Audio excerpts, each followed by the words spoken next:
Jimena? ¿Qué tal? Gracias. Sí. Bien.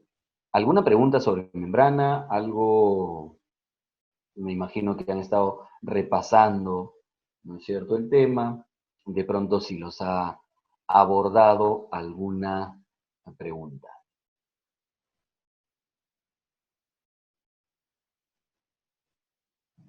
¿No? Bien, entonces, vamos a trabajar, por favor, la parte de célula procariota. Profesor, Dímelo. profesor, ¿me escucha? Sí, sí, te escucho. Profesor, una pregunta. Ayer dijo que la membrana, por el colesterol, creo, disminuía la fluidez. ¿O entendí Así mal? es. Sí, es Por el cierto, los colesterol. esteroides en general son inversamente proporcionales a la fluidez de la membrana. Es Sí, cierto. pero el colesterol no tiene ácidos grasos, ¿cierto? No, no presenta ácidos grasos, así es. No, y entonces la fluidez no tiene nada que ver con los ácidos grasos. Sí, son dos elementos diferentes. Son dos formas distintas de cómo podemos diversificar la fluidez de la membrana. Una de ellas está referida a, como mencionas tú, la saturación o insaturación de los ácidos grasos, y la otra es solamente a la presencia de esteroides. Es cierto que la naturaleza química de esteroides y de ácidos grasos es diferente, pero sin embargo en membrana cumplen esta misma función de regular la fluidez. Ah, ya, profesor, gracias. Bien, perfecto. Entonces, ¿alguna consulta más, alguna duda más? Si no, para empezar con procariota, ¿de acuerdo?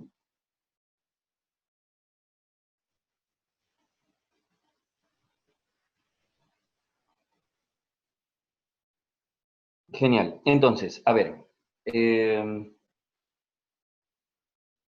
la citología como rama de la biología, hemos visto que se inicia en el siglo XVII, años 1600, ¿de acuerdo? Es cuando observamos o se tiene evidencia de la observación de una primera estructura celular a cargo de Robert Hooke, ¿de acuerdo? A cargo de Robert Hooke. Es Robert Hooke quien hace observaciones por primera vez, repito, sobre estructuras celulares. Sin embargo, no es el primero en ver células, ¿no? Los primeros en observar células fueron precisamente los hermanos Leeuwenhoek. Ellos fueron los primeros e inclusive en presentar informes ante la comunidad científica de este hallazgo, y presentan los llamados, o su informe se denomina así, los animáculos de Leeuwenhoek, ¿no? En realidad se referían a qué? Pues se referían a protozoarios, ¿no es cierto? Eh, de pronto algunas bacterias, algas unicelulares. Lo que observaron ellos en sus microscopios rudimentarios fueron una gota de agua estancada. Entonces ahí, si lo de Hooke fue el año 1665, lo de los hermanos Leeuwenhoek ha sido unos cuantos años más adelante. Así que desde el siglo XVII se tiene el estudio de la llamada célula, ¿de acuerdo? Hay algo que ha acompañado, y no sé si ya se lo he mencionado, al avance de la citología. Y eso ha sido, ¿qué cosa? ¿Qué instrumento?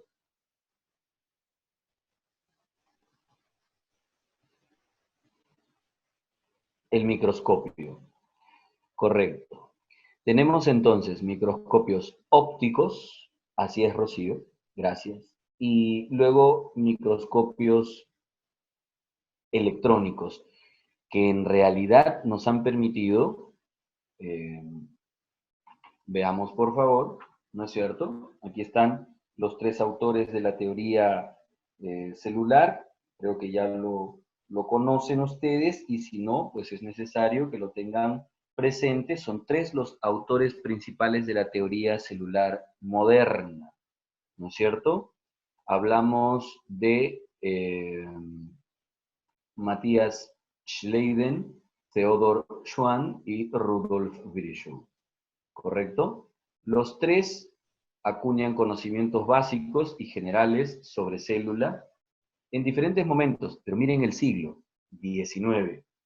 Siglo XIX, bastante tiempo más adelante de lo que realmente dio inicio a la citología. Y es que la condicionante ha sido el microscopio. Bueno, antes de avanzar, recordemos los principios o ideas que plantearon Schleiden, Schwann y Virchow. Que la célula es la mínima unidad fundamental de vida, que todos los seres vivos estamos formados por células, y que resulta que toda célula proviene de otra célula preexistente, no se ha originado pues de la nada. La reunión de estas tres ideas, ¿no? El corolario de ellas, es lo que forma lo que conocemos como teoría celular. ¿De acuerdo?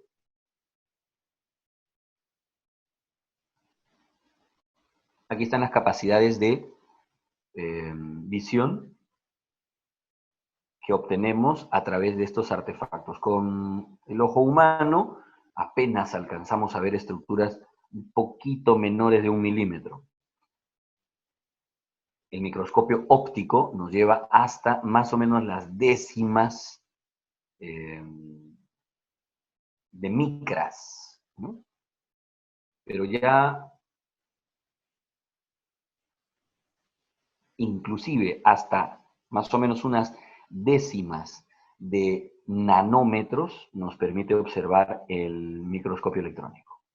¿De acuerdo? Entonces, por eso les decía que la tecnología siempre estuvo de la mano con el avance de esta rama de la biología. Por eso recién el siglo XX es conocido pues el siglo de la citología, ¿no? Por los avances gracias al microscopio electrónico.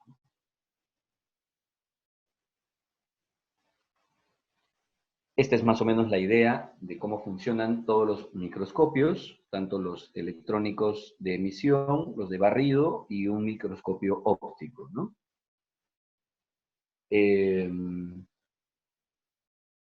Ahora, ¿por qué las células optaban por un tamaño microscópico?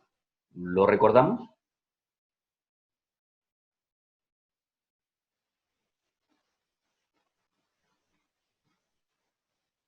¿Cuál es el inconveniente que tiene una célula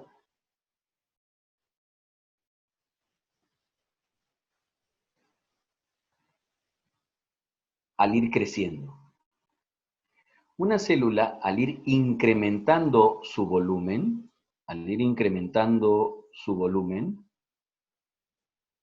tiene un inconveniente. ¿Cuál es el inconveniente? Que conforme va aumentando su volumen, la superficie que tiene, en proporción a su volumen, se va reduciendo. ¿Y es importante la superficie en proporción al volumen que tiene? Sí, porque la superficie que tiene es la que permite el intercambio de nutrientes, gases, desechos, etc. Entonces, cuanto mayor es el volumen, es decir, cuanto más crece una célula, la proporción de su membrana, de su superficie, con respecto a su volumen, irá reduciéndose. A ver.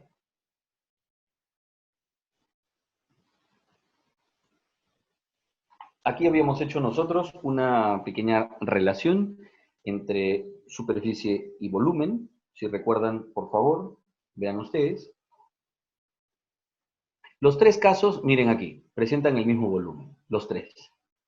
Los tres casos presentan el mismo volumen. ¿De acuerdo? Cuando decimos que los tres presentan el mismo volumen, estoy comparando estos tres casos de aquí arriba, ¿no? Estos tres casos. Todos tienen el mismo volumen. Sin embargo, aquí lo que nos hacen es comparativamente diferenciar lo siguiente.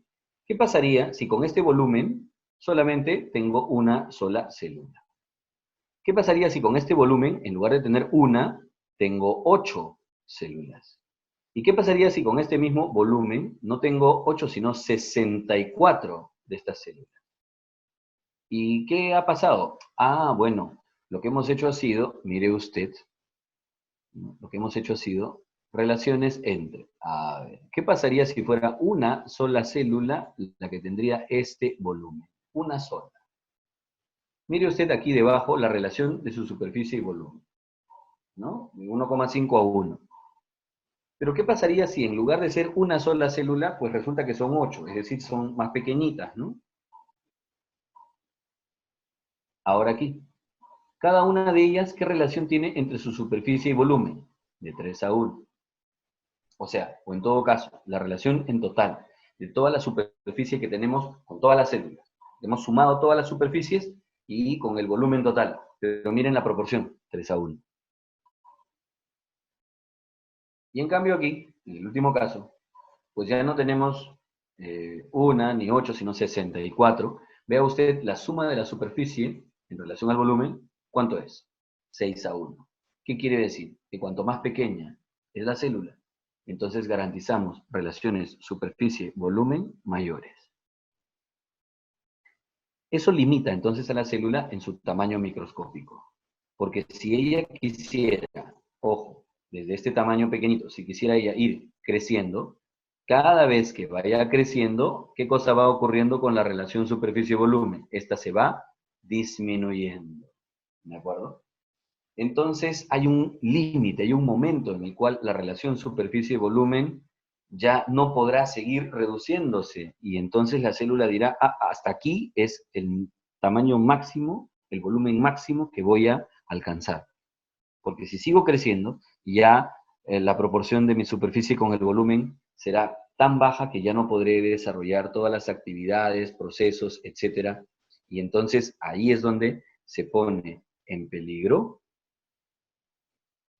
el funcionamiento normal de la célula, ¿no? El desarrollo de sus propias actividades. Entonces, por eso es que optan la mayoría de las células por tamaños microscópicos. ¿De acuerdo? Tamaños microscópicos. Bien. ¿Qué más?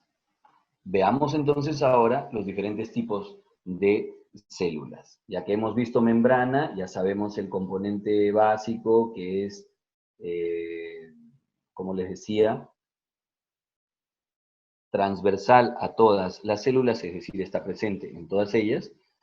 Bueno, lo que tendremos entonces es ahora el estudio de los diferentes tipos de células.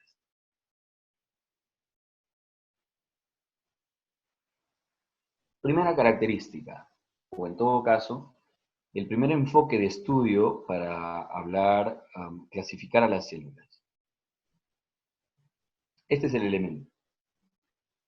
Véalo usted. Cario. ¿Qué significa cario? Núcleo. Entonces, si cario es núcleo, entonces tendremos células antes de la presencia o desarrollo del núcleo, procariotas, y luego tendremos las células que ya han alcanzado y desarrollado el núcleo, eucariotas. ¿De acuerdo? Y claro, porque lo que pasa es que el núcleo es una de las estructuras más fáciles de poder diferenciar en el interior de la célula, ¿no? Nosotros sabemos que en realidad hay muchas otras diferencias y muchas otras características del caso procariota y del caso eucariota. Pero inicialmente esa fue la diferencia que se utilizó para discriminar a estos dos tipos celulares. Ahora, hay otras formas de clasificar y de estudiar las células, claro, de acuerdo a su origen, a su tamaño, su forma, su nutrición, etc. Pero bueno, si recogemos uno de los principios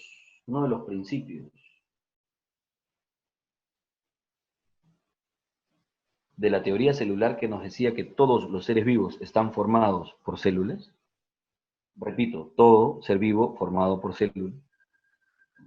Y acabamos de decir que por su estructura solo hay dos tipos celulares, procariota y eucariota. Solo hay dos tipos celulares y todos los seres vivos están formados por células. Entonces, pues, asociando estas dos ideas, quiere decir que habrán seres vivos procariotas y seres vivos eucariotas.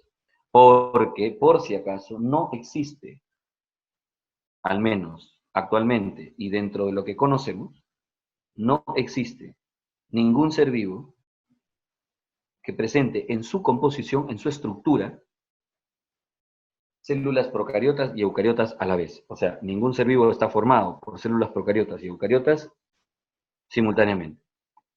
¿Ya? No hay. Entonces tenemos seres vivos procariotas y seres vivos eucariotas. ¿De acuerdo? Bien, entonces, ante ustedes, aquí en esta imagen, están mencionados ahí los seres vivos procariotas. Esos son los organismos procariotas. Ellos son los procariotas. ¿De acuerdo? De izquierda a derecha están cianobacterias, bacterias propiamente dichas, y luego están las arqueobacterias. ¿De acuerdo? Repito, de izquierda a derecha tenemos cianobacterias, ¿no es cierto? Cianobacterias, bacterias y arqueobacterias. Vamos a utilizar como modelo para estudiar células procariotas, vamos a utilizar como modelo el caso bacteriano. Es decir, vamos a utilizar un esquema o una estructura procariota bacteriana como ejemplo principal. Las variantes, ¿no? O sea, las pequeñas diferencias que haya entre las estructuras procariotas de bacterias y arqueobacterias, etcétera, eso lo podremos estudiar más adelante cuando hablemos precisamente de los grupos de seres vivos, en taxonomía. Por ahora lo que nos interesa es, como repito, saber cuáles son las características generales que tiene un procariota y principalmente el caso bacteriano. ¿De acuerdo? Bien. Estas son las diferencias sustanciales, se las menciono de una vez, entre procariotas y eucariotas. Repito, esas son las diferencias sustanciales. ¿Ya? No son todas, ahora vamos a mencionar algunas más, así es, pero digamos que son las más importantes. ¿Ya? La primera de ellas, la ausencia de endomembranas. Cuando decimos endomembranas, estamos refiriéndonos a que no vamos a encontrar ninguna estructura limitada o formada por membranas celulares en su citoplasma. No hay. Solamente la única membrana que encontramos en estas células es la membrana que rodea su citoplasma, es decir, la llamada membrana citoplasmática. Solo esa membrana encontramos, no hay otra más. ¿De acuerdo? No hay otra más. Entonces, esa es la primera gran diferencia, por eso se habla de una carencia de endomembrana, ¿ya? Una ausencia de endomembrana. Y lo otro, la carencia del citoesqueleto. Cuando hablemos de células eucariotas, cuando trabajemos eucariotas, ahí conoceremos entonces los componentes del citoesqueleto, las actividades que desarrollan, etc. Por ahora menciono que aquí no encontramos citoesqueleto y en eucariotas sí lo vamos a encontrar. Y lo siguiente es la presencia de unas proteínas que ayudan a que el ADN se pueda enrollar. Repito, proteínas que van a ayudar a que el ADN se enrolle. Ahora, ¿y por qué? ¿Y por qué necesitamos enrollar el ADN? Pues el ADN lo necesitamos enrollar, compactar, porque en el caso eucariota va a ocupar espacios más pequeños, ¿no? Va a estar limitado a una región, lo que se llama núcleo. ¿Qué? Entonces las procariotas no tienen su ADN enrollado. Sí, también lo tienen compactado, pero con unas proteínas diferentes a las histonas. Por eso se hace aquí la diferencia. Procariotas no tienen histonas. ¿Ya? Ya está. Taxonómicamente, todos los seres vivos procariotas que les mencioné, estos tres que tienen ustedes en pantalla, se dividen en dos dominios. El dominio arcae y el dominio bacteria. Ya está, ¿De ya. acuerdo? Espera, espera, mamá, recién son las 12. Recién son las 12:10. Bien. Entonces, Como decíamos que el dominio arcae comprende las llamadas arqueobacterias y el dominio bacteria comprende a las bacterias y a las cianobacterias, propiamente dichas. ¿Me dejo entender? Así es. Esos son entonces los dos dominios, taxonómicamente hablando. De acuerdo. Hablar de una célula procariota, hablar de una célula procariota es particularmente singular, porque su estructura es bastante sencilla. A ver, quisiera por favor comentarles cómo vamos a ordenar todo lo que encontramos en una célula procariota, ¿ya?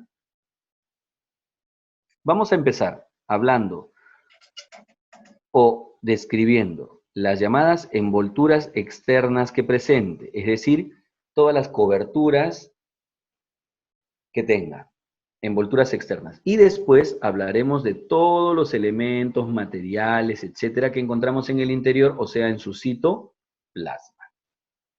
Coberturas externas. Coberturas externas. Voy aquí a este esquema. Miren ustedes, son estas tres: cápsula, pared y membrana. Cápsula, pared celular y membrana celular. Son estas tres. Están en orden desde lo más externo hacia lo más interno.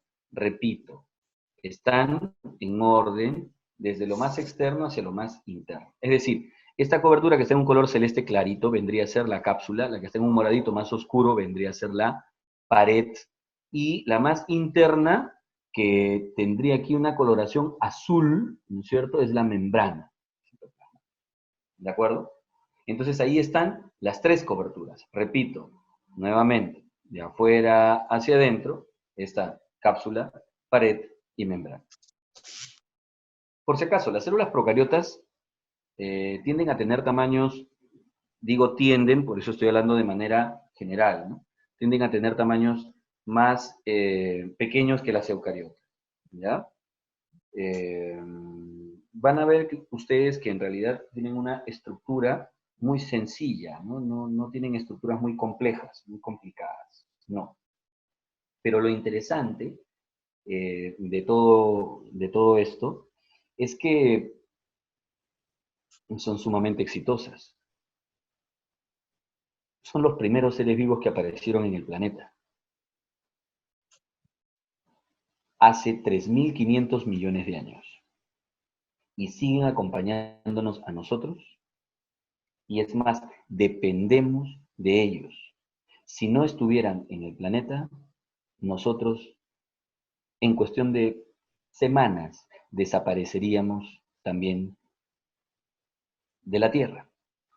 Así que estamos absolutamente vinculados con la existencia de estos organismos, ¿ya? A pesar de que sean tan sencillos y tan abundantes. Empecemos entonces. La cápsula, la cobertura más externa. Hay dos versiones de esta cápsula. Cuando digo versiones es que de pronto encontramos una primera versión de esta cápsula rígida, resistente, altamente protectora. Y el propósito quizás sea, en esas circunstancias, que la cápsula pues permita brindarle protección a la célula. Ocurre que a lo mejor esta bacteria vive en condiciones ambientales un poco adversas. ¿De acuerdo? Entonces, para evitar estas o para resistir estas condiciones adversas, más que evitarlas, para resistirlas, la idea es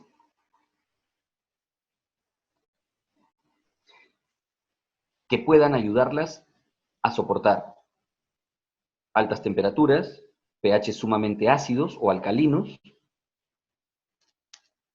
cantidad de agua por debajo, ¿no es cierto?, de lo mínimo que se pudiera tolerar. Estas cápsulas ayudan entonces a resistir condiciones ambientales muy complejas. Muy complejas. ¿De qué están formadas?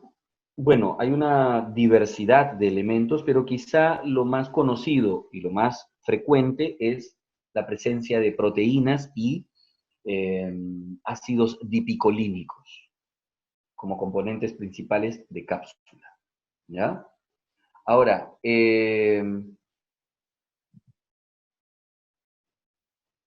lo siguiente es la pared celular. Pero perdón, antes de pasar a pared, solo quería mencionarles algo. La cápsula puede tener otra versión. O sea, yo les estaba mencionando que había un caso en el que la cápsula tendría una consistencia rígida, una consistencia bastante resistente. Pero hay una segunda versión de cápsula, viscosa, coloidal. Y en ese caso, lo que busca proporcionar esta cápsula a la bacteria es la capacidad de poder adherirse a la superficie donde se va a desarrollar. Y cuando digo superficie, pues, señor, sus manos, su piel, todo su organismo está total y absoluta y completamente cubierto de bacterias. Todo lo que usted tiene alrededor, todo, incluyendo su teléfono móvil, no sé, lapicero, lápiz, todo lo que tenga usted alrededor está absolutamente cubierto de bacterias. Sí. ¿Y cómo están adheridas ahí? Esta cápsula hace entonces esta labor. Bueno, Alfonso, algunas pueden en realidad convivir con nosotros de manera muy alturada e inclusive de manera comensal, ¿no? Hay muchas bacterias que tenemos conviviendo con nosotros. Entonces, esa es la otra versión de cápsula que podemos encontrar. Una versión viscosa, una versión coloidal, la otra, así es Francisco, en simbiosis con nosotros. Correcto. Lo otro es pared celular, como les decía. Y el caso de la pared sí ya está más referido a la resistencia, sobre todo resistencia osmótica, recuerden, ¿no?, lo que hemos trabajado de ósmosis, flujos osmóticos. Entonces la pared lo que ayuda es más a proteger a la célula de cualquier cambio osmótico que se pueda producir. Y es la responsable de darle la forma a la bacteria. Cuando digo forma, es que, vean ustedes,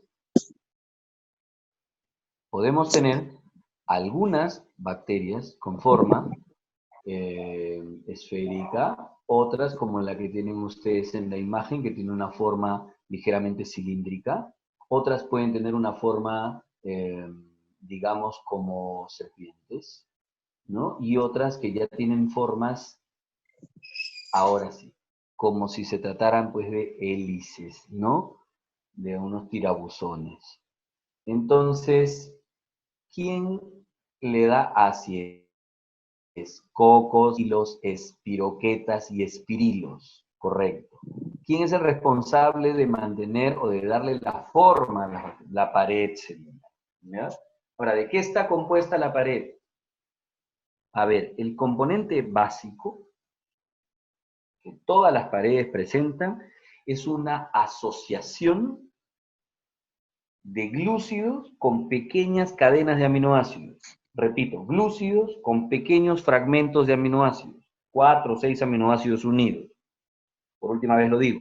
Glúcidos con pequeños fragmentos de aminoácidos.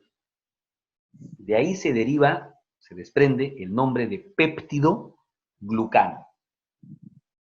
En este caso, el péptido glucano que se tiene es la llamada mureína, como ustedes dicen. Aquí está, mureína. Formada. ¿Quién forma el glúcido? Aquí está. El glúcido está formado por un NAM unido a un NAG. Y luego otro NAM y otro NAG. Y así tenemos cadenas, ¿no es cierto?, alternando N-acetil murámico y N-acetil glucosamina. Repito, N-acetil murámico y N-acetil glucosamina. Entonces tenemos cadenas, ¿no es cierto?, cadenas de N-acetil murámico, N-acetil glucosamina, ¿no es cierto? Y cada una de estas cadenas está asociada a las otras que van de manera paralela mediante estos pequeños fragmentos de aminoácidos. Aquí están, mírenlo. Tengo entonces aquí una cadena, esta, me estoy refiriendo a la de aquí, esta de aquí, es la capa de mureína, la capa del centro. Y vean que una está en un color como que naranjita más oscuro y otras están en un color como que mostaza, ¿no? Entonces, el color, el más anaranjadito es el NAG y el más amarillito es el NAM. Entonces, están alternados NAM y NAG, como ustedes verán, en una cadena lineal de estos glúcidos. Pero cada cadena lineal está asociada con otra cadena lineal mediante, aquí justo quiero resaltarlo, por favor, mediante los llamados, aquí están, mire usted, pequeños fragmentos, pequeñas cadenas de aminoácidos. Aquí va otra, aquí va otra. Entonces, esto le va a dar el nombre de péptido glucano. ¿Ya? Eso es lo que le va a dar estabilidad a una cadena de glúcidos y otra cadena de glúcidos. Los pequeños fragmentos de péptidos. Entonces, a esta asociación de peptidoglucano la llaman mureína precisamente por presentar esta versión de monómero que es el N-acetilmurámico. De ahí se desprende el nombre de mureína. Ahora, esta es una de las versiones de pared celular, la llamada gram negativa. Ahora, ¿por qué el nombre gram? Esto viene precisamente por la tinción llamada tinción gram, ¿no es cierto? En realidad no es un tinte, ¿ah? La tinción gram es una técnica, es un proceso, ¿no? Son varias etapas que precisamente Hans Christian Gram plantea como una técnica de poder identificar a ciertos o de diferenciar ciertos tipos de bacterias de otras. Y es que, claro, ojo, él en realidad, lo que él establece o plantea es el uso de una técnica de tinción para identificar o lograr teñir ciertas bacterias para poder observarlas en el microscopio. La técnica de tinción da como resultado, ¿no?, un color, digamos, grosella, es un rojo pálido, ¿no es cierto? Entonces él esperaba que se tiñeran de color, ¿no?, rojo, grosella, como les digo, las bacterias que él tiñera mediante esta técnica. Pero grande era su sorpresa al ver que en realidad, al usar la misma técnica, pues habían algunas bacterias que se teñían de color azul-violeta. Ojo, usando la misma técnica. Entonces quiere decir que frente a esta técnica de tinción, habían paredes que reaccionaban y otras que no reaccionaban ante la técnica de tinción y se quedaban pues del color que se esperaba. Entonces por eso él llama a las que no reaccionaban frente a la técnica de tinción las llama gram negativas porque mantienen el color que él esperaba con la técnica de tinción, y a las que sí reaccionan las llama gram positivas. Las gram positivas son las que se tiñen entonces de esta coloración azul-violeta. Ahora, ¿por qué ocurría eso? Bueno, mi estimado Gram nunca lo supo, porque para eso hemos necesitado conocer la composición molecular de la pared, y eso recién lo hemos conseguido con microscopio electrónico, ¿cierto? Hoy tenemos entonces ya el conocimiento exacto de cómo una gram positiva y negativa están construidas sus paredes. La imagen que ustedes están viendo corresponde a la estructura de una pared celular gram negativa. Por si acaso, esto que está aquí debajo, esto es membrana celular. De membrana no vamos a hablar todavía. No vamos a hablar todavía. Dejemos la membrana aquí con su doble capa de fosfolípidos, todo. Dejemos la membrana. Lo que vamos a trabajar es todo lo que está por encima, esto de aquí que se llama pared celular. Repito, vamos a trabajar solamente esta porción de acá, que es pared celular. Primer componente a la vista nomás. Vea usted, ¿esta capa de qué? De mureína.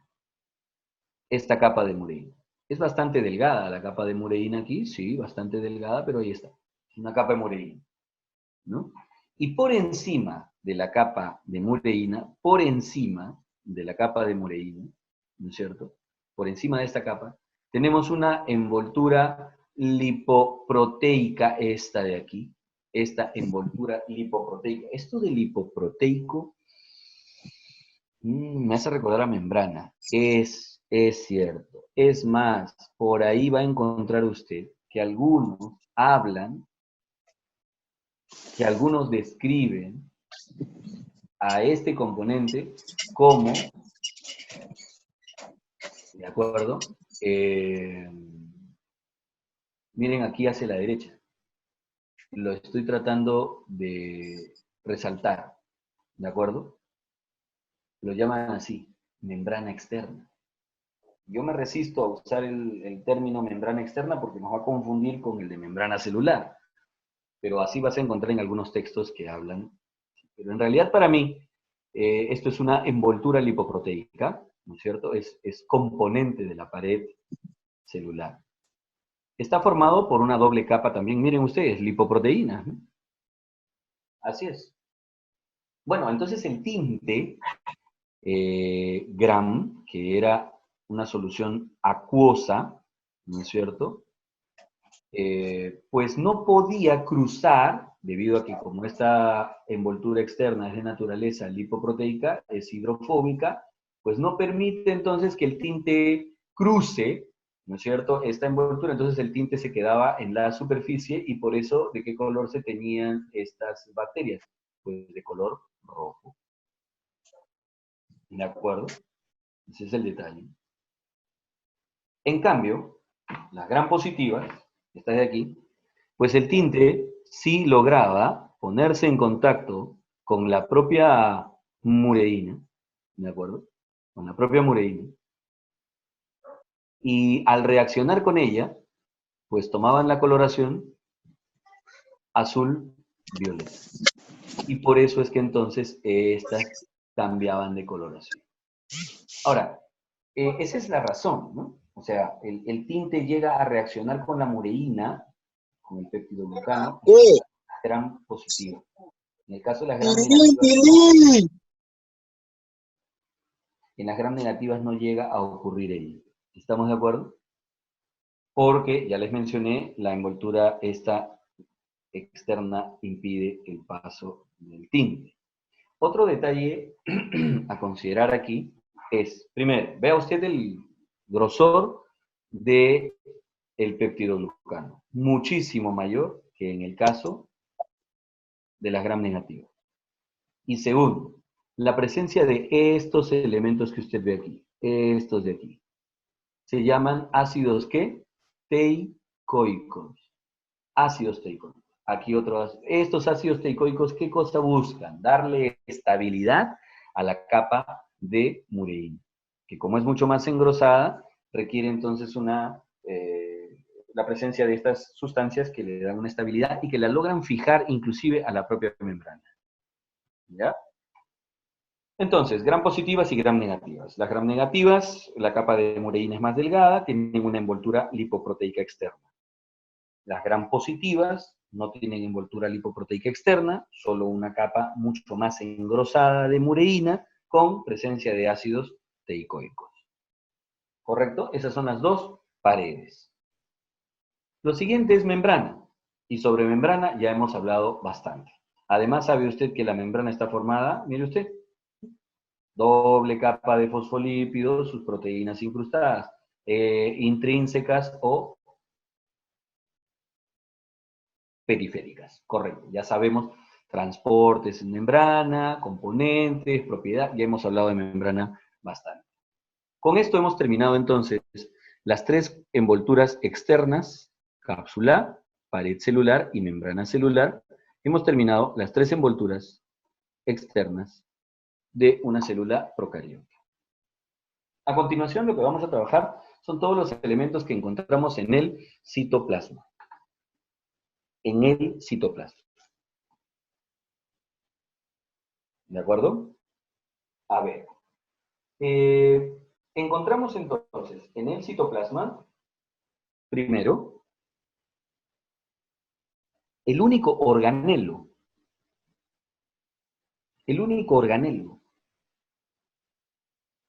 que tienen las células procariotas. Y es este, ribosomas. ¿De qué están formados los ribosomas? Pues están formados de ARN ribosomal y proteínas.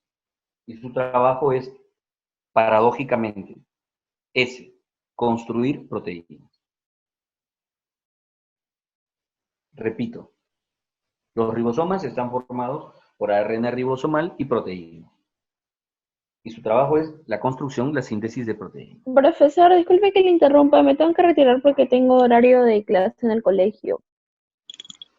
Perfecto, yo me imagino que eso lo debe conocer la directora, el director. Sí. Perfecto, no, gracias. Ya, Genial. ok, gracias. Entonces, les decía que los ribosomas están formados por dos subunidades, como ustedes ven, en este caso procariota, la subunidad mayor de 50S, la menor de 30S, pero qué curioso, cuando se ensamblan, no forman la suma correcta, ¿no? Es como que 50 y 30 debería dar 80, y no es así. Lo que ocurre, estimado Villar Rojas, o estimada Villar Rojas, no lo sé, es que cuando se ensamblan, pierden una pequeña porción de proteínas en ambas subunidades. Esa letrita S es la unidad de sedimentación, ¿no? Svedberg. Esta unidad de sedimentación en realidad nos da una idea, una referencia del tamaño molecular de una sustancia. Entonces, cuando se ensambla el ribosoma para cumplir su actividad, para construir una proteína, a la hora que se ensambla, pierden pequeños fragmentos cada una de las subunidades, se ensamblan y quedan como 70S. Ojo, les estoy mencionando desde ya, el ribosoma se ensambla para trabajar, para cumplir su función. Y al terminar su trabajo, se vuelve a desensamblar, o sea, regresa a sus formas 50S y 30S. ¿De acuerdo? Bueno, estos son los únicos organelos que encontramos en el citoplasma procariótico. Miren, aquí están.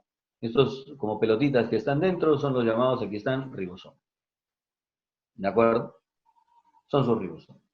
¿Qué más encontramos en el citoplasma además de los ribosomas? Pues el ADN.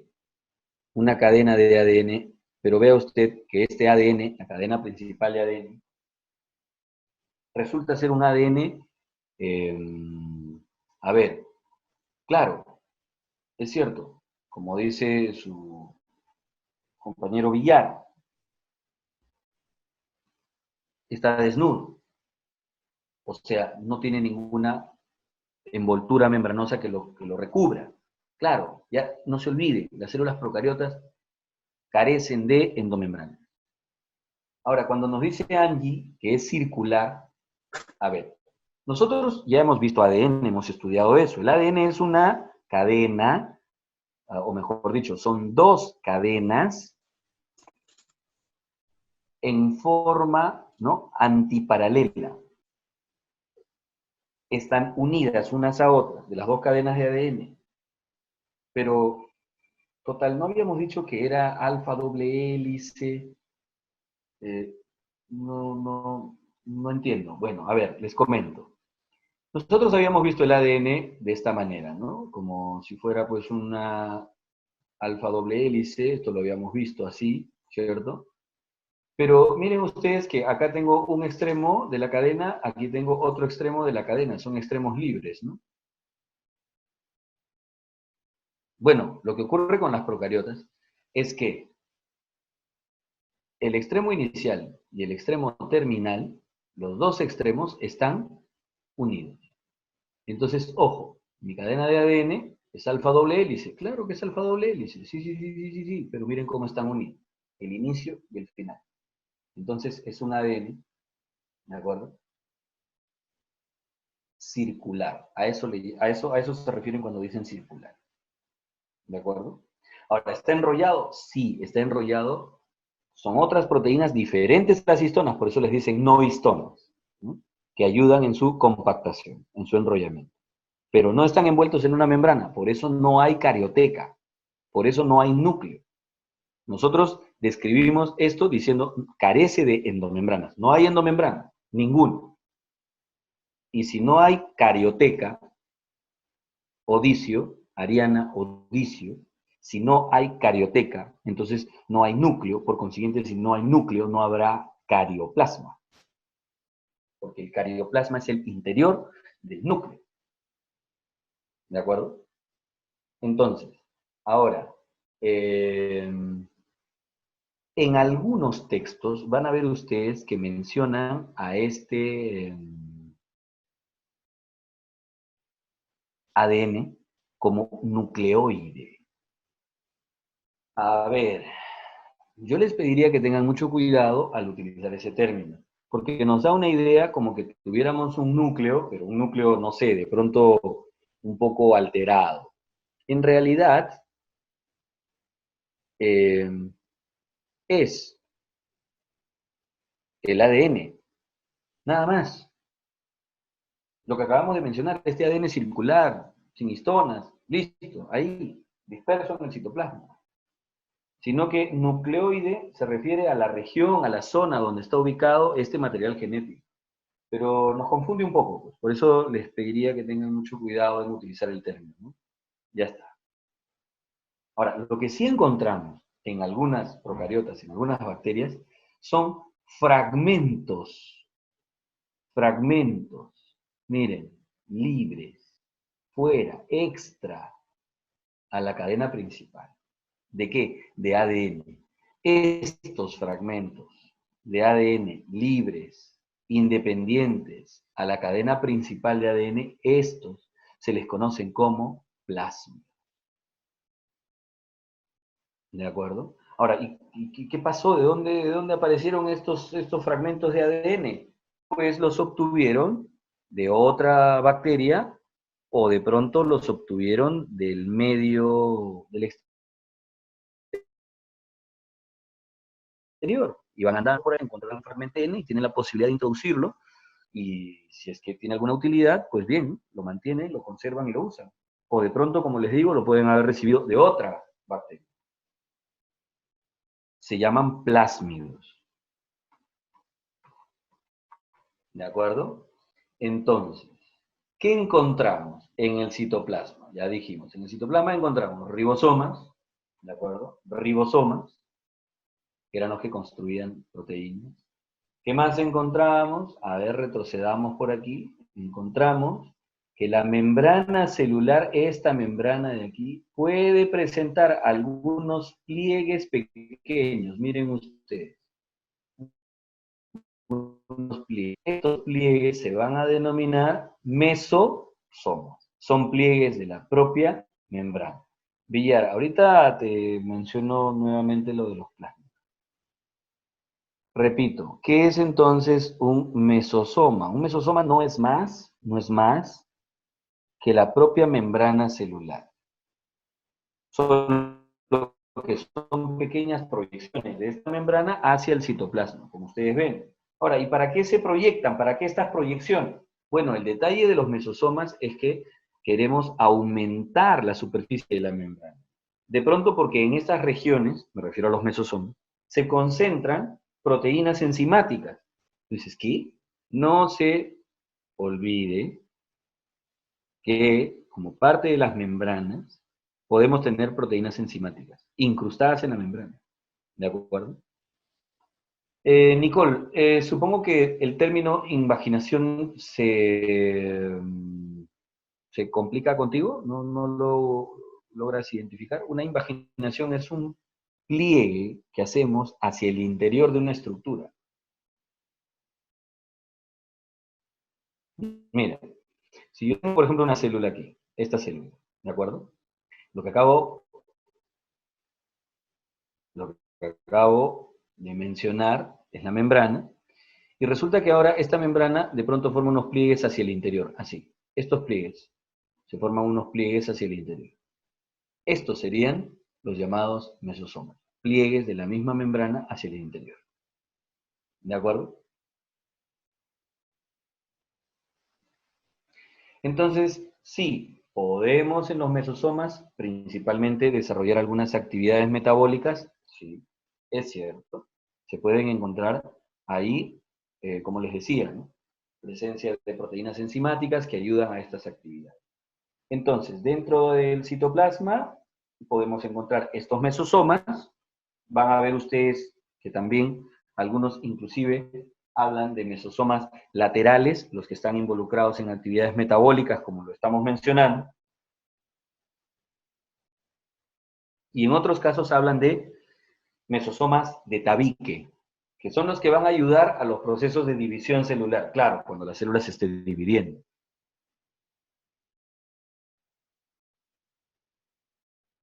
¿De acuerdo?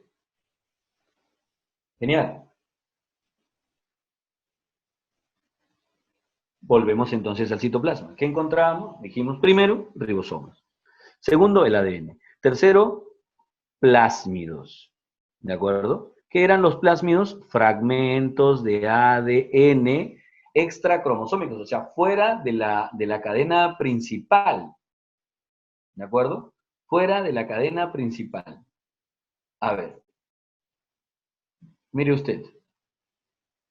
Teníamos entonces esta como la cadena principal de ADN y puede que tengamos fragmentos de ADN aquí, ¿no es cierto? Libres en el citoplasma, ¿no? Fuera de la cadena principal. Entonces, ¿puedo tener dos o más plásmidos? Sí, pueden tener varios. Como puede que no hayan también. Pero, Alice, esto de ADN parásito, es que hablo de parásito cuando alguien vive a expensas, ¿no? De otro individuo. Y este ADN, más allá de generar algún tipo de molestia, por el contrario, podría ser de suma utilidad. Puede que ahí encontremos información para la resistencia de algún antibiótico o para construir algún componente, alguna enzima para descomponer algún elemento, alguna toxina, algún elemento extraño del medio, o para facilitar alguna actividad metabólica nueva, ¿no? En fin. Entonces, en realidad no sé si parásito sería la definición más cercana, pero de que son fragmentos de ADN, lo son. De que se pueden transferir de una bacteria a otra, también. O de que lo pueden haber obtenido del entorno, también. ¿Listo? Entonces, ¿qué encontramos? Nuevamente ribosomas, ADN como está ahí, plásmidos pueden ser. Luego hablamos de estos pliegues de las membranas llamados mesosomas. Y nada más. O bueno, puede que encontremos algunas moléculas libres ahí que haya fabricado la bacteria, de pronto, no sé, glucógeno, ¿no? Como reserva, ¿no? Así es. Pero, si se dan cuenta, nada está envuelto en una membrana. No hay endomembrana. Los otros elementos últimos que quisiera mencionarles son algunos apéndices que presentan procariotas, como los que ven en el gráfico de la izquierda. ¿Qué apéndices? A ver, estos primero, a ver, estos cortos, pequeños, que están acá, ¿no? Estos de aquí, que se llaman pilis, conocidos también como fimbrias. Repito, pili, llamados también fimbrias. ¿Ya? ¿De qué están formados? Están formados de una proteína que se llama pilina. Pilina. ¿Y qué propósito tienen estos pilis o flagelos? Usualmente van a ayudar a la bacteria en la adherencia que tenga a la superficie en la que se desarrolle. ¿De acuerdo? Adherencia. Pero excepcionalmente, algunos pilis se construyen como los que tenemos aquí al lado derecho, en la parte inferior. Se llaman pilis sexuales. Y son pilis específicos que se construyen con la finalidad de transferir plásmidos de una bacteria a otra. El proceso se le llama, aquí está, conjugación. Ese es el proceso, ¿no? La conjugación, cómo una bacteria logra transferir plásmido a la otra. Y se utilizan unos pilis especiales, se llaman pilis sexuales, que se construyen.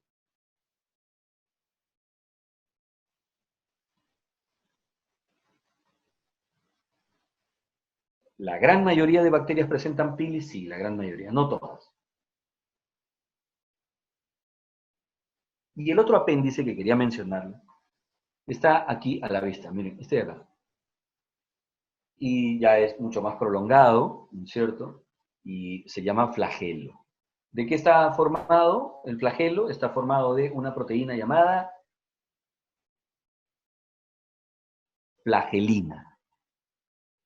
Flagelina, así es. Correcto. Estos señores sí están participando o se encargan de la locomoción. Eso sí es algo mucho más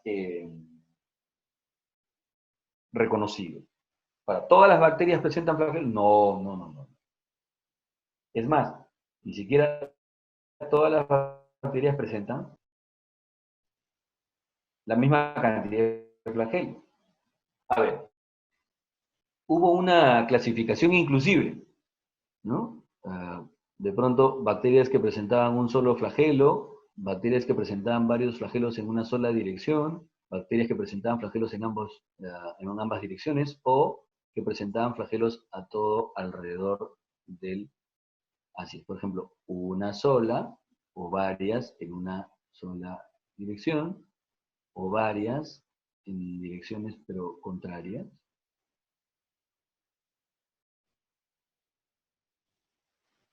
O las que presentaban flagelos, pues en todas las direcciones. ¿De acuerdo? Entonces teníamos de arriba hacia abajo monótricas, ¿de acuerdo? Es decir, a ver, estas eran monótricas, lofótricas, anfítricas y perítricas. ¿De acuerdo? Repito, de arriba hacia abajo, monótrica, lofótrica, anfítrica y perítrica. La que tenemos en el gráfico, ¿qué es? La que tenemos en la imagen, ¿qué es? ¿Cuál es?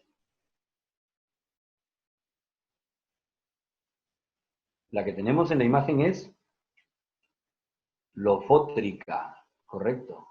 Es lofótrica.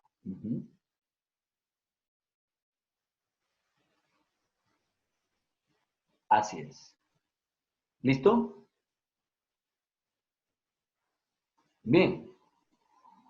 Hasta aquí entonces hemos terminado célula procariota. Como ustedes verán, no es tan complicada la estructura. ¿De acuerdo? No es tan complicada.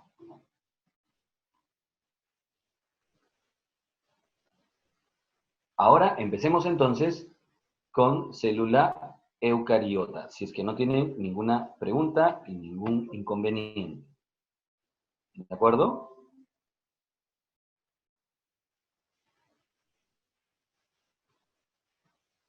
Listo. Entonces, interrumpo esta presentación para pasar a la otra diapositiva. ¿Ya?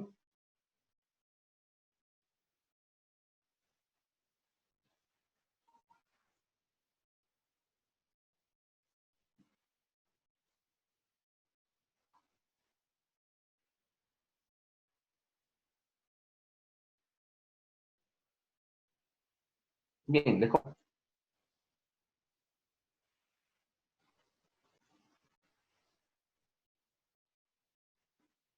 Ya está. ¿Lo tienen, cierto?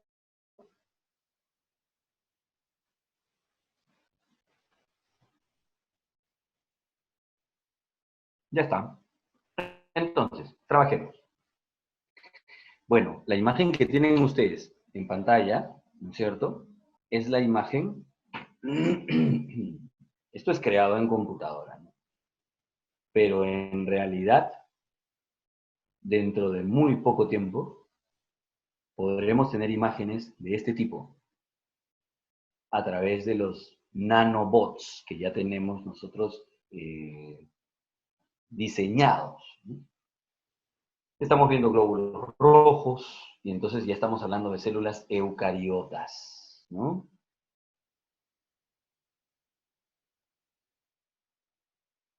Ahora, ¿cuál sería? ¿Acaso las eucariotas son procariotas evolucionadas? ¿Acaso las eucariotas somos procariotas superiores? ¿Cómo es que en realidad entonces se originaron las eucariotas? Contamos con muchísimas propuestas, ¿de acuerdo? Contamos con muchísimas propuestas. Quizá la teoría que explique mejor el origen de las células eucariotas corresponda a esta de aquí, a la llamada teoría endosimbiótica, propuesta por Lynn Margulis. Lynn nos abandonó hace poco menos de una década. Lynn plantea esta teoría y realmente remece muchísimo en la comunidad científica y además impacta su propuesta en otras áreas de la biología, incluyendo taxonomía, ¿no? Así es, la propuesta de Whittaker termina cambiando a la propuesta de UOS en función precisamente a estas ideas endosimbióticas. ¿De acuerdo? Así es. Bueno, ¿qué propone la teoría endosimbiótica? La teoría endosimbiótica en realidad propone una parte de lo que ya se tenía como asumido. ¿A qué me refiero? A ver, veamos, vayamos un momentito aquí al esquema que tenemos en pantalla. Miren, aquí tenemos, esta se supone que es una procariota inicial, ¿no? Sin ninguna endomembrana. Y ya habíamos mencionado que su propia membrana citoplasmática, en el caso de algunas procariotas, su propia membrana presenta unos pliegues hacia el interior, ¿no? ¿Cómo se llaman esos pliegues? Hemos dicho mesosoma.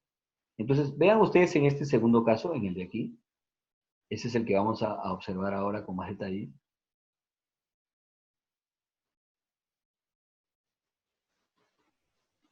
Vea cómo la propia membrana de aquí, me estoy refiriendo a estas proyecciones que estamos viendo aquí, a estas, ¿de acuerdo? Vea usted cómo son pliegues de la propia membrana. O sea, esta propia membrana de aquí ha formado estos pliegues. Son pliegues de membranas celulares.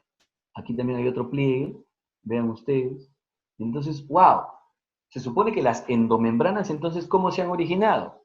Así, mediante pliegues de la propia membrana celular hacia el interior del citoplasma. Y esto terminaría dando origen, ¿no?, a diferentes estructuras membranosas que encontramos en las eucariotas. La principal, miren ustedes, es como que esto se hubiera plegado y hubiera empezado así, a rodear al material genético. Entonces el material genético hubiera quedado rodeado, ¿no es cierto?, de membrana. Y de una doble membrana. Oh, qué curioso, es cierto. La carioteca, la envoltura del núcleo, presenta eso, doble membrana. Interesante. Entonces, ya este planteamiento de que las endomembranas se habrían generado así, precisamente a partir de pliegues de la propia membrana, hacia el interior, hacia el citoplasma. Endomembranas entonces como aparato de Golgi, retículo endoplasmático y la propia envoltura nuclear, la propia carioteca. Pero el gran salto, el verdadero salto cuántico para pasar de procariota a eucariota, ¿saben cuál es? Es que una procariota se termina fusionando, simbiotizando con otra procariota. Un momentito, ¿cómo? Perdón, me estás queriendo decir que esta, por favor, si me sigues con el gráfico, me estás queriendo decir que esta procariota de aquí, esta procariota de aquí, se termina introduciendo en otra procariota. O sea, me estás queriendo decir que este gráfico de aquí resulta siendo entonces un procariota, uniéndose con otro procariota que ya existía. Así es.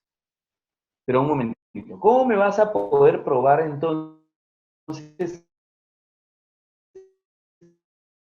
que va a quedar dentro? Si es un procariota, entonces debería tener ADN circular, ¿no es cierto? Porque tiene ADN, ¿no? Debe tener sus propios ribosomas. Bueno, como lo que hoy nosotros conocemos como mitocondria, en realidad tiene su propio ADN, tiene su propio ARN y tiene sus propios ribosomas. Sus propios ribosomas, suyos, no los nuestros. ¡Wow! Y eso solamente se habría podido generar si es que entonces, hace varios miles de millones de años atrás, dos procariotas se hubieran simbiotizado de esta manera, dando lugar entonces a una versión de célula procariota mucho más exitosa, porque ahora entre las dos van a tener una mayor producción de energía, la capacidad de desarrollar más actividades, etc. Y ojo que esta es la primera endosimbiosis. De pronto se produjo una segunda endosimbiosis, en la que ahora, miren aquí, en la parte superior, este de aquí es otro procariota, pero es un procariota ahora autótrofo, perdón, que hace fotosíntesis. Sí, ese mismo, que se termina simbiotizando nuevamente con los eucariotas. Y entonces ahora vamos a tener un tipo de eucariotas que tiene mitocondria y que además tiene otra estructura que hace fotosíntesis. ¿Ese no es el cloroplasto? Que no me digas que ese también tiene su propio ADN, así es. Así es. Entonces, esta es la famosa propuesta endosimbiótica del Link Margulis. ¿Qué tal?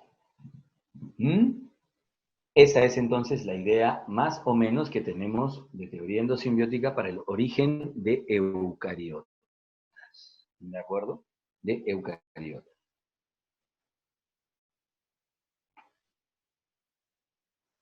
Ahora, ¿cómo vamos a estudiar nosotros? Permítanme un momentito ir comentándoles algo por fuera. ¿Cómo es que vamos a estudiar nosotros entonces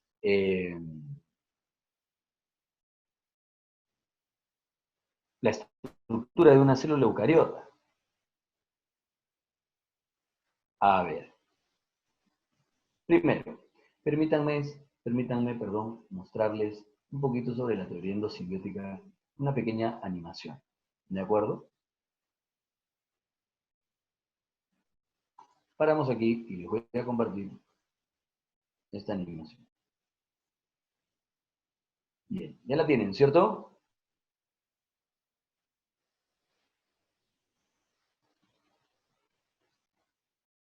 Y esta es una procariota ancestral, ¿no? Es una procariota como las que ya conocíamos.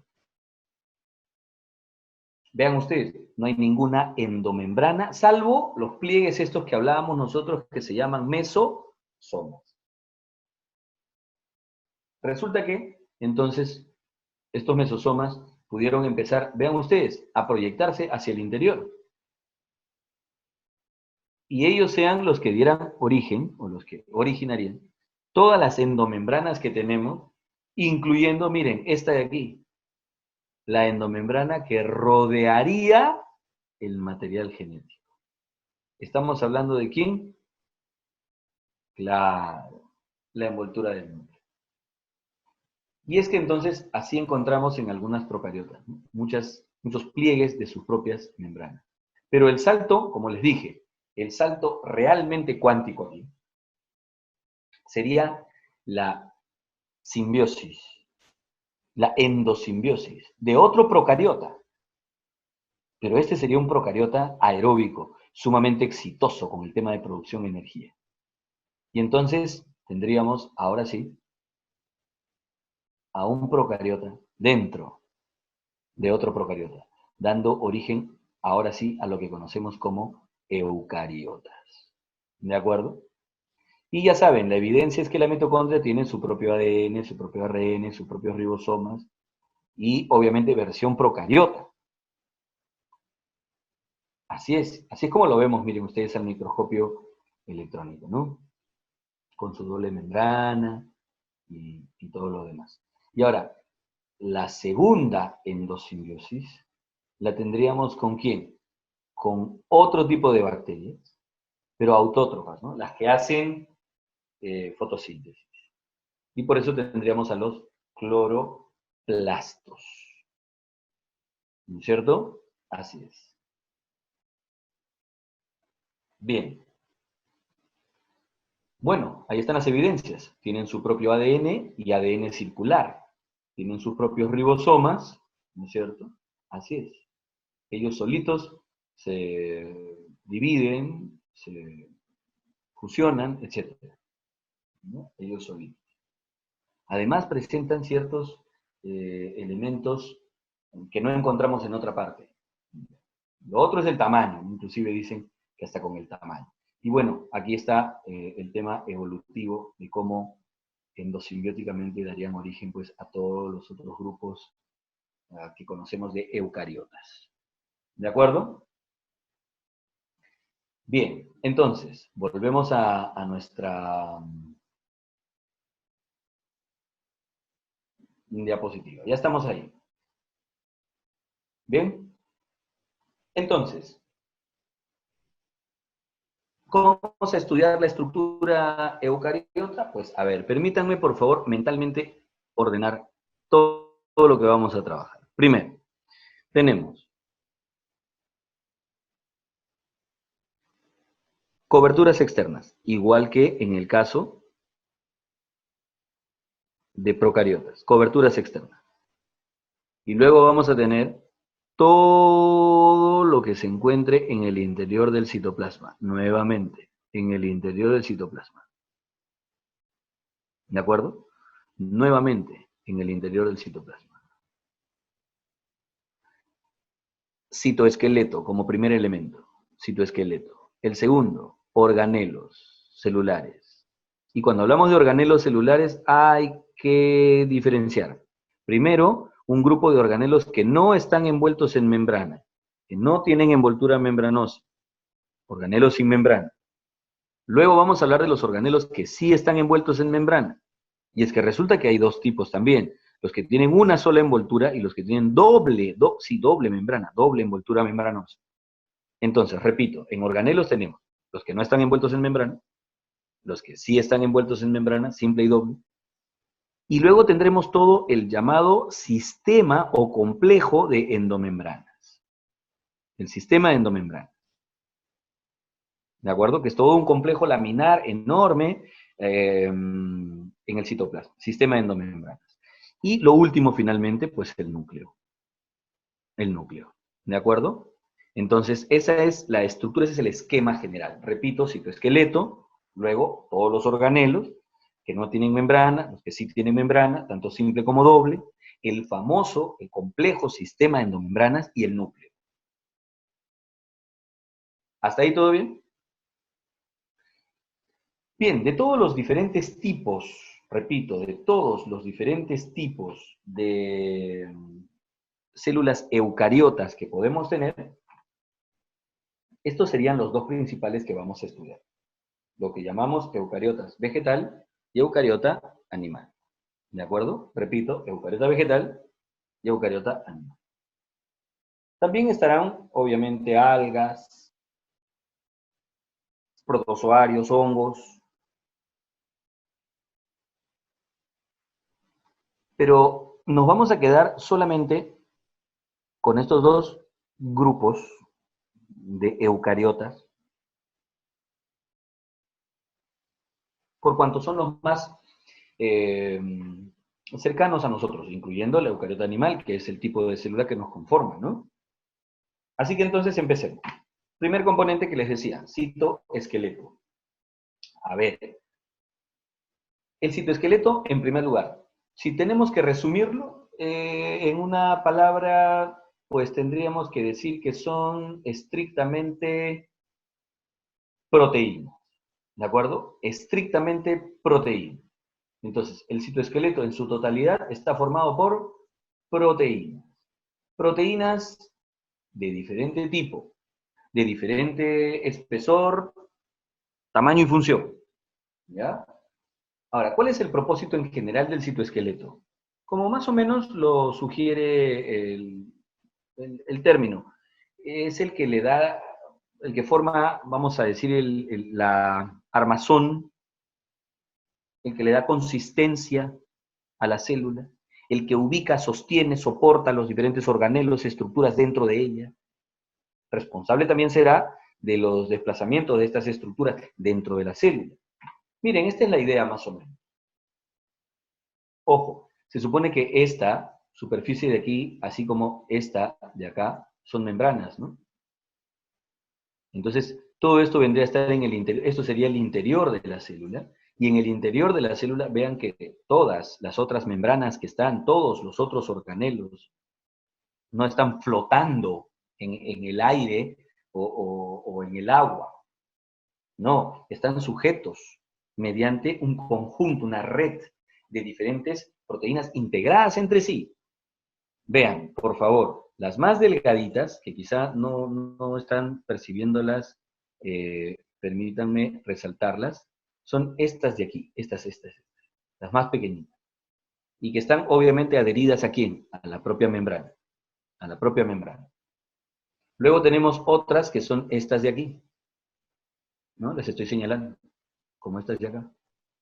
Y que ya ahora se encargan de integrar, ¿no? De dar sostén, soporte a las diferentes estructuras. Y hay unas que son las más gruesas todavía, estas de acá, que están en color verdecito, ¿no es cierto?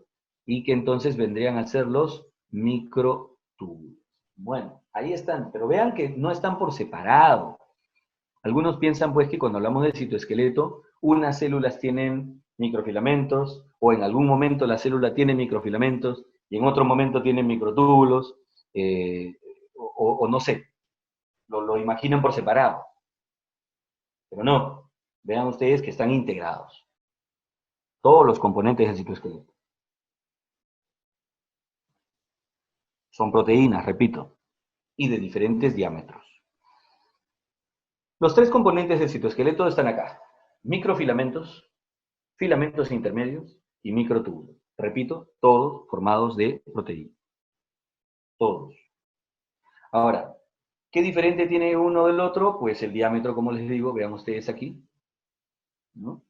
Microfilamentos están en la parte inferior, este de acá, este es un microfilamento. Filamentos intermedios son estos de aquí, los de arriba, este de acá. Y microtúbulos, el de aquí. Si se dan cuenta, el diámetro de cada uno es diferente.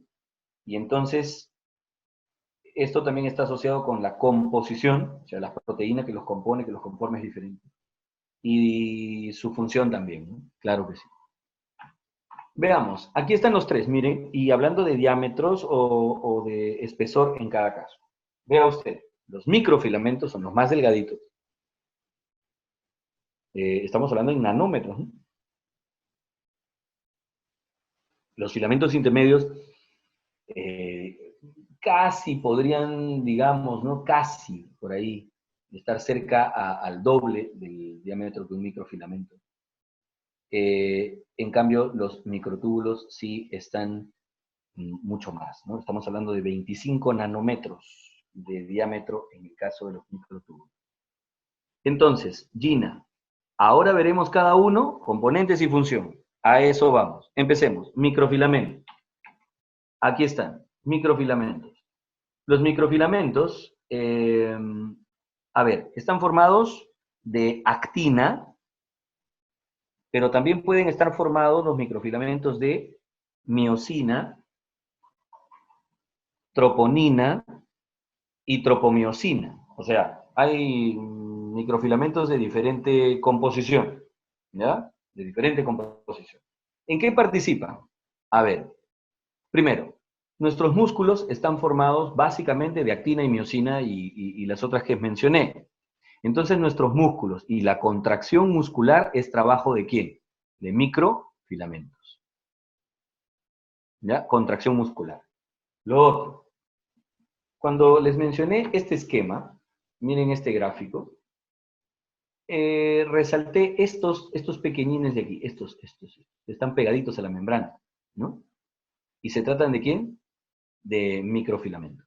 Entonces, los microfilamentos son los que le dan soporte, consistencia a la membrana, y también son los responsables de mantener la forma que adopte la membrana.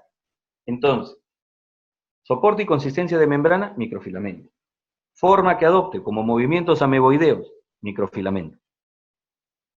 Las llamadas microvellosidades, que son unos pliegues recontra delgaditos y pequeñitos que forman nuestras membranas, nuestras células intestinales, estas microvellosidades, son responsabilidad ¿de quién? De microfilamento. ¿De acuerdo? Repito entonces, hablando de microfilamento, ¿qué actividades? Contracción muscular. Le dan forma y soporte a la membrana. Forman las microvellosidades. El movimiento ameboideo. Y cuando la célula está dividiéndose, más adelante veremos los procesos de división celular, hay un momento en el que, cuando ya tengo los dos núcleos nuevos, ¿no? Y la célula está dividiéndose, separándose en dos, la célula, en el caso de las células animales, empiezan a producir, miren ustedes, como si se tratara de un, a ver, ¿cómo decirlo? ¿No? Como si se tratara de un estrangulamiento en la célula, de esta manera, un estrangulamiento. Este estrangulamiento, en el interior, en realidad, lo que está produciéndose dentro de la célula es un anillito aquí, un anillito así. Ese anillito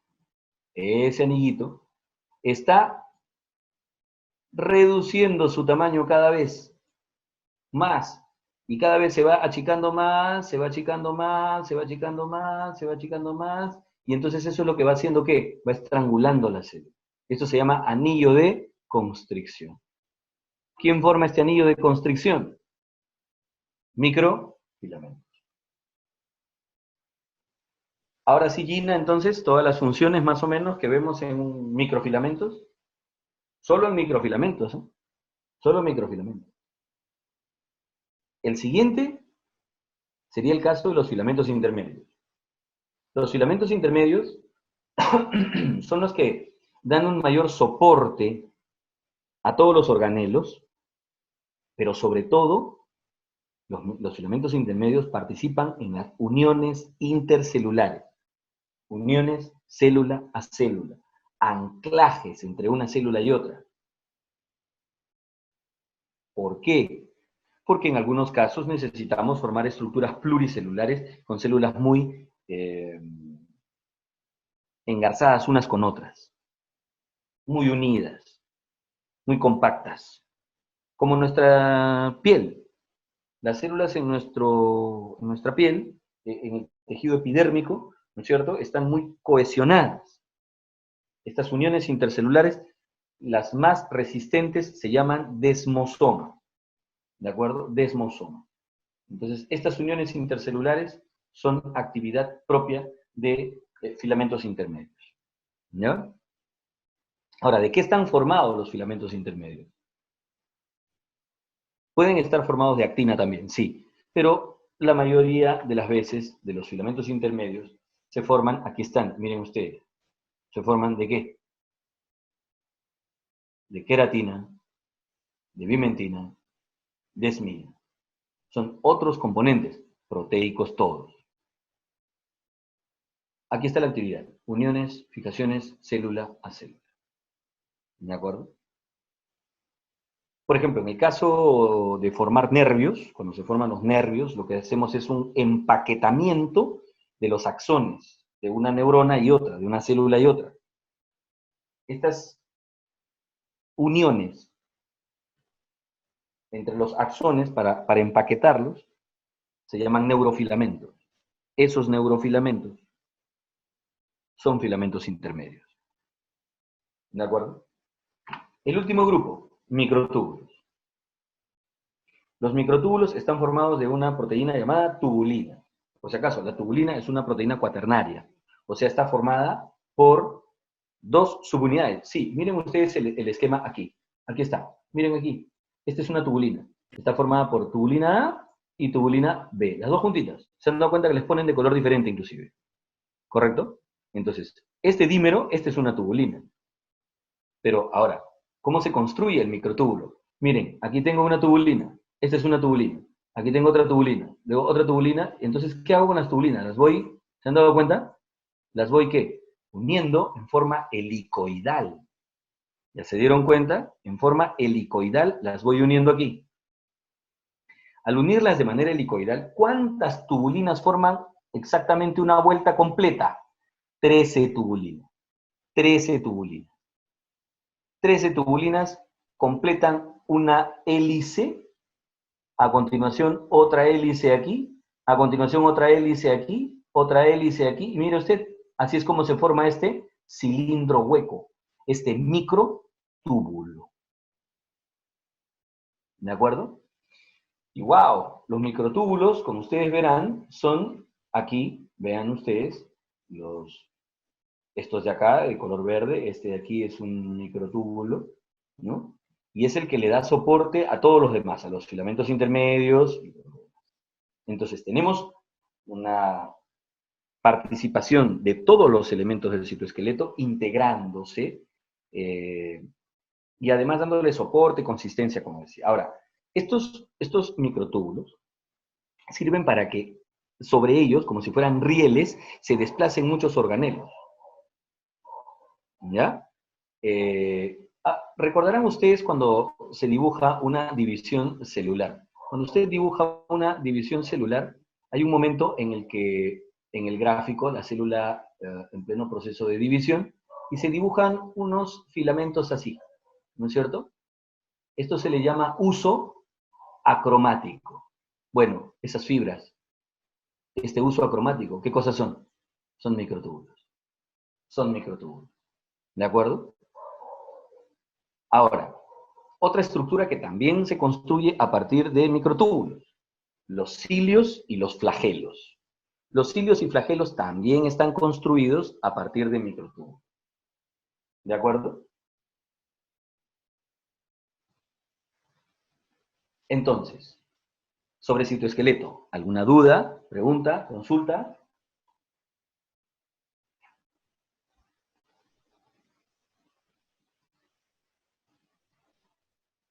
Perfecto, gracias Gina, me alegra. Entonces, todo lo que son organelos, los envueltos en una membrana simple, doble, los que no están envueltos en membrana, ¿qué función cumplen? El núcleo, ¿qué contiene? ¿Qué actividad? ¿Dónde está el ADN? ¿Cómo está ordenado? ¿Qué otros elementos más? ¿Cómo diferencio procariotas de eucariotas? ¿Y cómo diferencio eucariota vegetal de eucariota animal? Pues bueno, no se pierda el siguiente avance del curso, que es fundamentalmente eso. ¿Estamos de acuerdo? La parte final de eucariota y Así es, las diferencias. Así es, Alfonso. Así es. Aide, mira, cuando nosotros tenemos, por ejemplo, aquí una membrana y otra membrana, vamos a tener unas estructuras, ¿correcto? Unas placas de proteínas así, y estas placas estarán sujetas a los filamentos intermedios. A ver, me explico. Aquí van a estar los filamentos intermedios de una célula, anclados a esta proteína. Aquí están los filamentos intermedios, anclados. Y estas dos placas en la parte central están ancladas también. Sí, aquí. Aquí vamos a tener el anclaje de unas proteínas aquí. Así. Y esto es lo que va a mantener unida a esta placa proteica con la otra. Toda esta estructura se le llama desmosoma. ¿De acuerdo? Desmosoma. Es lo que mantiene unida a una célula con otra. Es la principal unión intercelular que conocemos. ¿Me dejé entender, Aide? Rocío nos dice, profe, ¿la cápsula en una procariota presenta actividad patogénica? A ver, lo que pasa es que la cápsula puede más bien ayudarla a soportar cualquier proceso que nosotros emprendamos para destruirla. Entonces, sí, la ayuda, obviamente, en su patogenicidad, la cápsula, porque la ayuda a resistir cualquier embate nuestro o de parte nuestra en el afán de querer destruirla. ¿De acuerdo? Eso es cierto.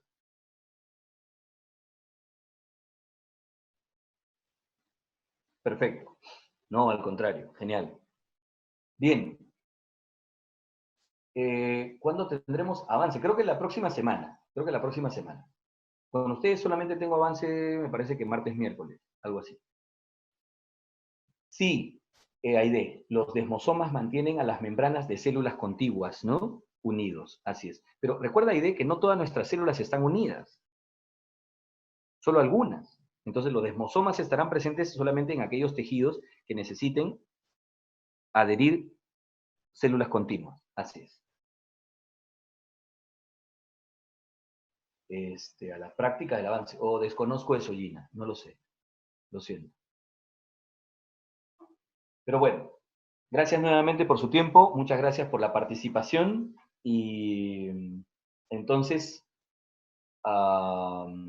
nos estamos viendo en la siguiente semana. Cuídense mucho y nada, todo está hecho de actinas, hay de actina, los microfilamentos y algunos filamentos intermedios, nada más. Gracias a todos ustedes, cuídense.